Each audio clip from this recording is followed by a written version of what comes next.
Welcome to the Tact Talks podcast. I'm joined today by Martin Woodford from Beauty Bay. Hi, Martin. Thanks for coming on. Thank you for having me.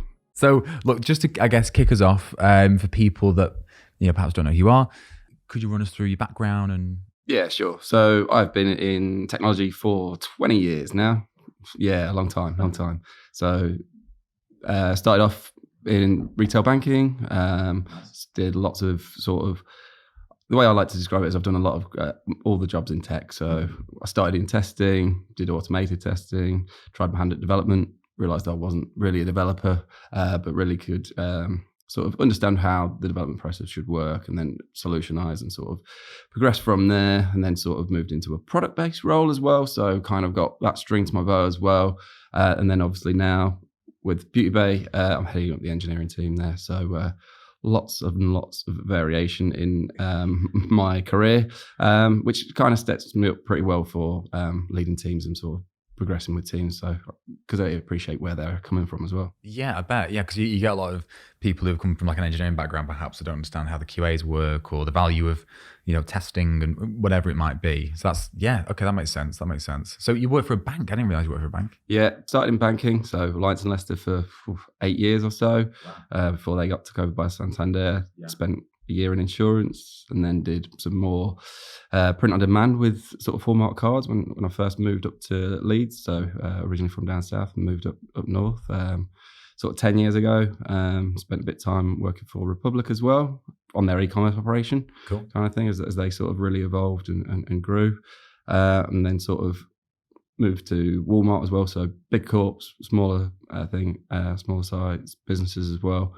And then spent the last 6 years working for a company called Blue Tree, heading up their sort of technology team, and really sort of running their websites. So a couple of websites and sort of the evolution of their agile ways of working and things like that. And now, about to start Beauty Bay. Awesome. Have you always been interested in makeup, or has it been a recent? Oh, it's definitely a recent thing. No, good on you, mate. Beauty Bay, awesome company. Always hired really, really good people. You actually haven't started yet, have you? At the timing of this podcast, you haven't started. What are you being brought on to do? So a whole host of things, really. There's a big focus on sort of building the platform. So we've got a team dedicated for platform development now. Then really trying to make the team much more sort of product delivery focused. So really focusing on the ROI and things, pushing sort of that MVP. And the way I'd like to describe that MVP piece is value. So where actually we're giving customers value, and really just taking it to that next level and sort of evolving what's already been in there. Having not started, I don't know what's there, but sure. There's obviously coming in, I'm going to have fresh ideas and new ways of working and things. But it's going to be an evolution of what's already there, because I'm sure the guys that are already in situ will have got us to a place where they've grown big. Yeah. It's kind of, how do we get to that next level, scale, and make sure that we're set to go. We've already seen the plan for the technology roadmap, which is only 6 months old, but we're already reviewing that because of the way that technology is moving forward and fast so quickly.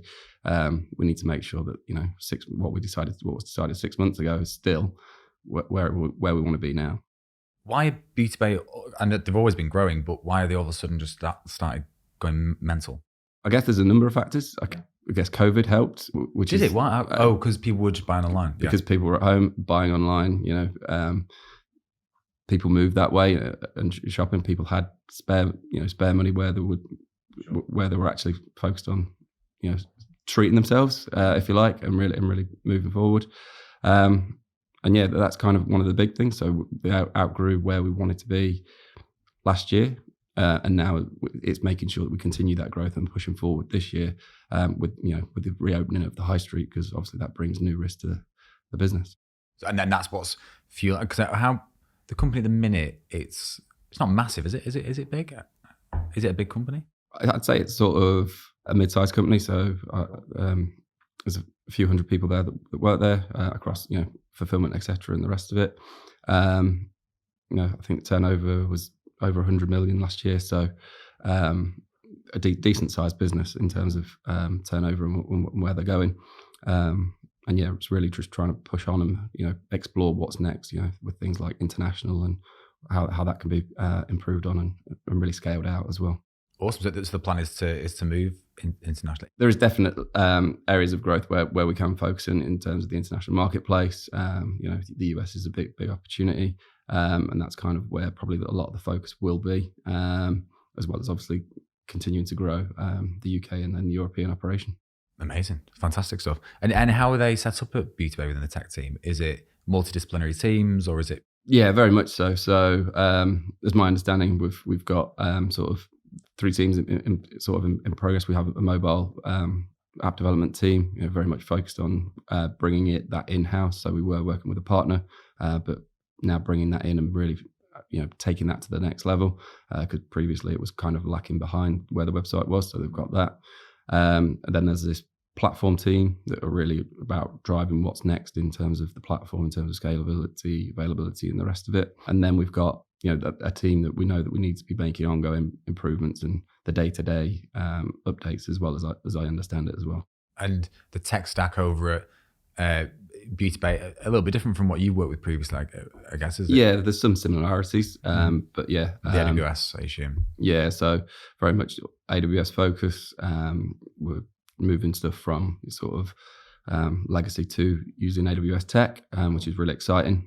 But yeah, primarily full stack React and Node is the primary tech stack there. Yeah, I've come from a .NET background in terms of what I've been doing previously.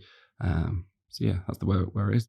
In terms of how you led teams previously at the likes of Blue Tree and that sort of stuff, people that we hired for you and people that you had in your team, I spoke very highly of you, by the way.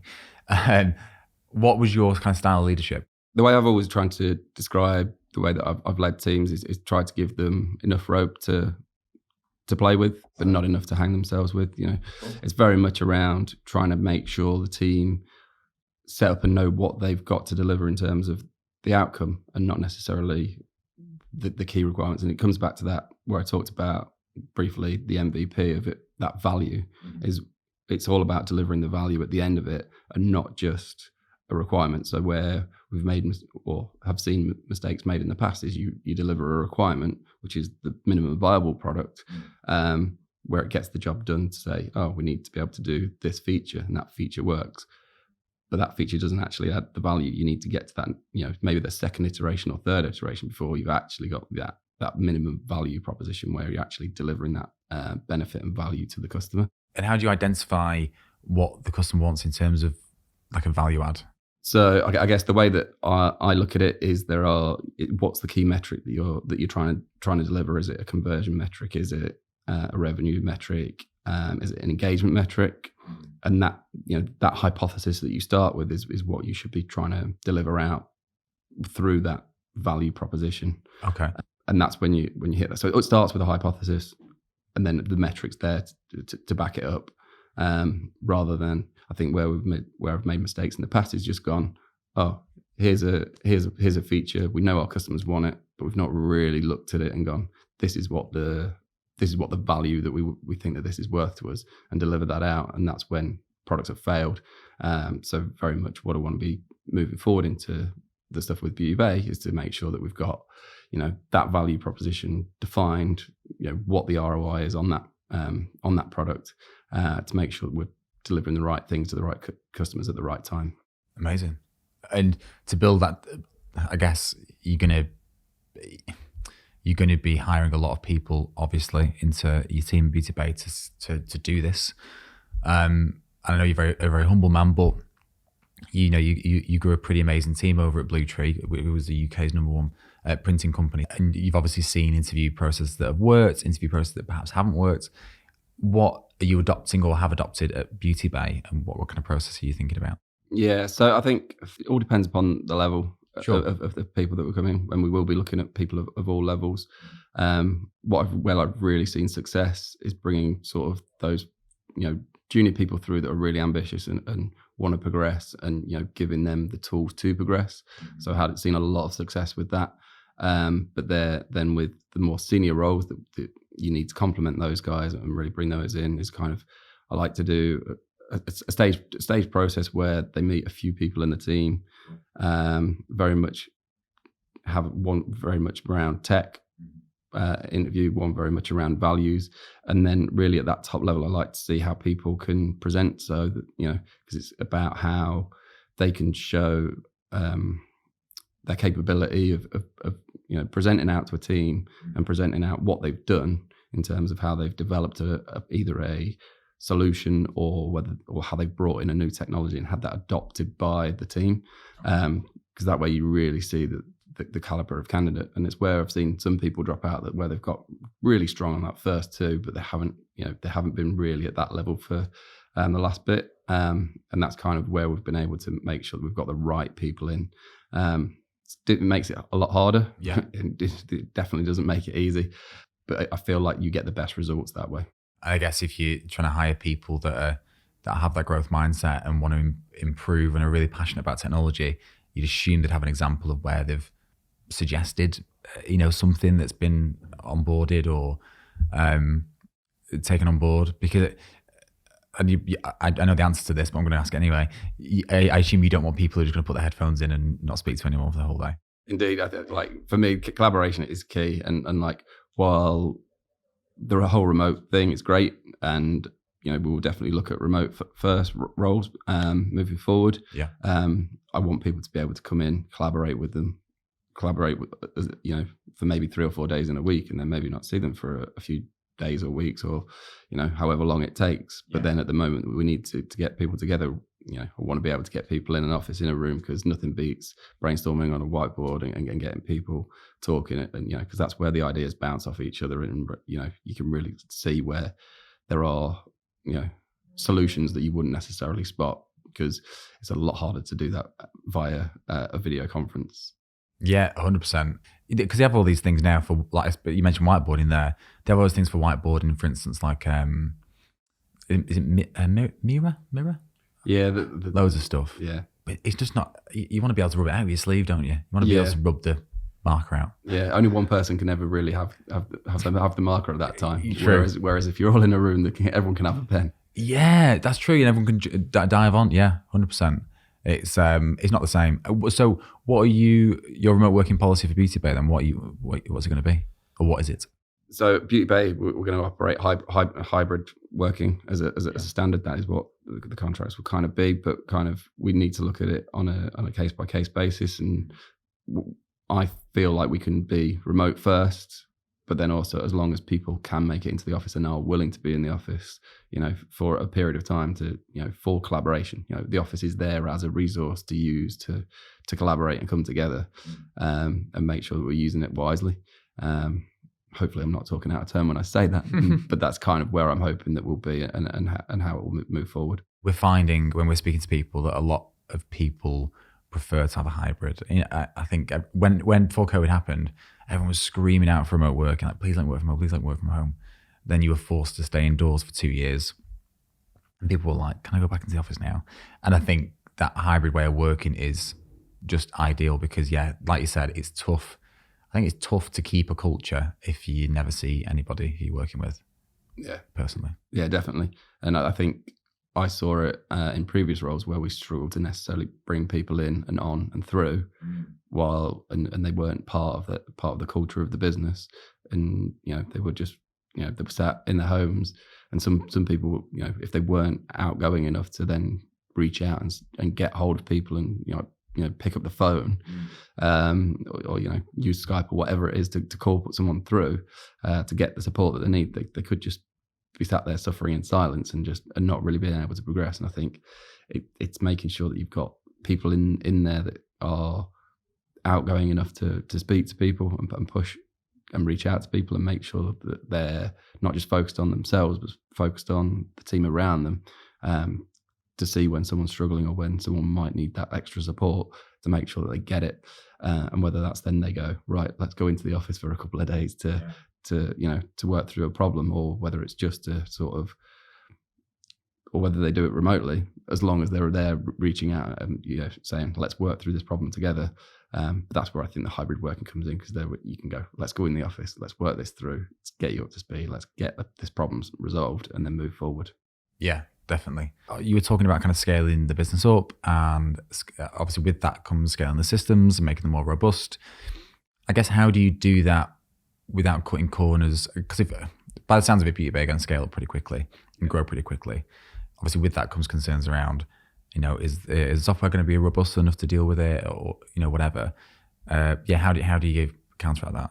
I guess it comes back to that, looking at that where the sort of strategy document that was already put together, that we're already reviewing that 6 months down the line to make sure that it's still going to be right and fit for purpose. It's like the way that I've counteracted it in the past is to make sure, we've got full scalability of the systems, make sure they're fully fault tolerant, so that we can scale that up. It is microservices, and will be microservices moving forward is where it's right to do that. There's also a big focus in looking at a serverless as well at Beauty Bay. Oh, cool. So yeah, it's really exciting, and the options around what that can bring. But there's also, for me, that's making sure that we use serverless in the right way, and for the right use case, and making sure that it's not just used for everything, because it isn't right for everything. But making sure we're using it in the right way at the right time. And how about like things like test-driven development? Is that something you just as a Yeah, for me now, that's kind of like the standard. For me, the way I look at testing is kind of, there's like a testing triangle where test-driven development and unit tests. That is something that's run a lot of and frequently and quickly. And then there's the sort of the next level up, whether it's integration tests, contract tests, and then actually end user testing. That should be the very they take a long time to run, and they're very expensive, so therefore they should be run little. And then as you move down that sort of triangle, you get things that are less expensive and quicker and easier to run, and therefore should be run more and more regularly. So as long as we put all those things in place and make sure that we're running them at the right times, that's how we should be able to then really push forward and actually improve the speed of development as well.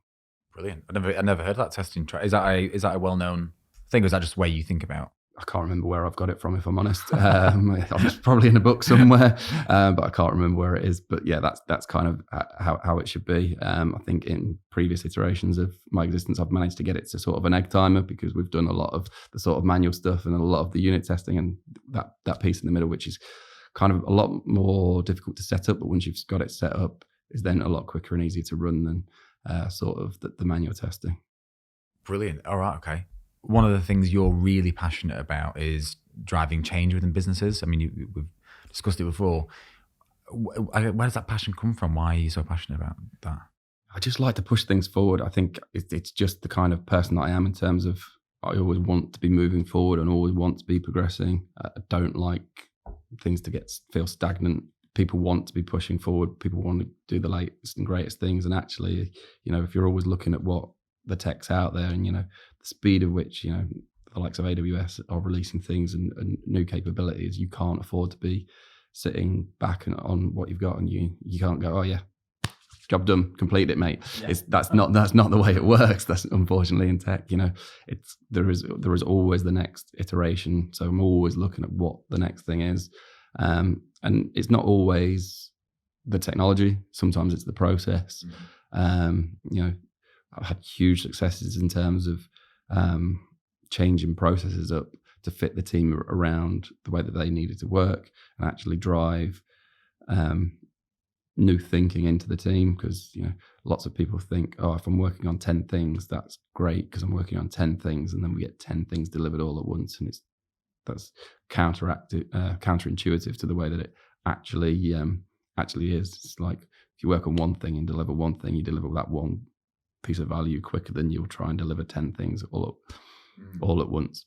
And whether that's just at an individual basis or a team basis, you put that focus into that one area or that one piece of development, and then you get that through to completion. You're seeing that value rather than waiting for this huge piece of change to come through and then being like, oh, and then it goes wrong. You're like, well, where did it go wrong in all of this stuff that we were changing? Whereas if something goes wrong in that one little piece that you're changing, you're like, that's the area that we went wrong. That's the mistake. We can easily roll that back, or we can just forward fix it because we know where it is. Yeah, that makes complete sense. Even from like a non-tech, it's very practical, but at the same time, not something that I've ever thought of before. You're an interesting thinker, Martin. You are. And from that, it'd be quite interesting to know, say your younger self came in here now, what kind of advice would you give to your younger self? I guess what I've done is learn from the mistakes that I've made. And the only thing I would be able to do is give the advice of those mistakes where I tried to deliver too much. I overpromised and underdelivered occasionally. And it was by having too much in flight and taking too much on. I guess the advice would be make sure you're focused on delivering one thing and one thing well, and then move on to the next, rather than where I had been in the past. And even quite recently, I've made that mistake of, taking too much on and not being able to deliver everything. And therefore, the advice would be make sure you take on the right amount of work, focus on one or two things and make sure you deliver those well and quickly to the right quality, and then move on. Stop starting and start finishing. Yeah. Yes. Cool. Okay. Nice one. Very much. Like it. And I guess last question from me, where do you see Beauty Bay in the kind of next 12 months or so? Wow. And I know that's a tough question because you haven't started yet. Yeah. But if your vision of where you see the company. Where I hope is that we will be is, we'll continue to see big growth, both within the team and as a business. There'll be a big focus on making things slicker and easier for the end user.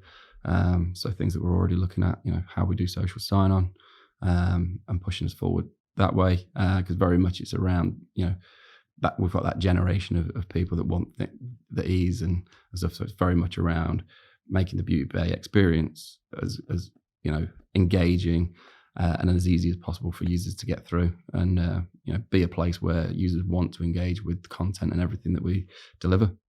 Amazing. Fantastic. Well, look, thank you for coming down. Really, really excited for you to get started at Beauty Bay, and I'm excited to see where this kind of next journey takes you, this next chapter in your life. And thank you for coming on. No, thank you for having me. It's been fun.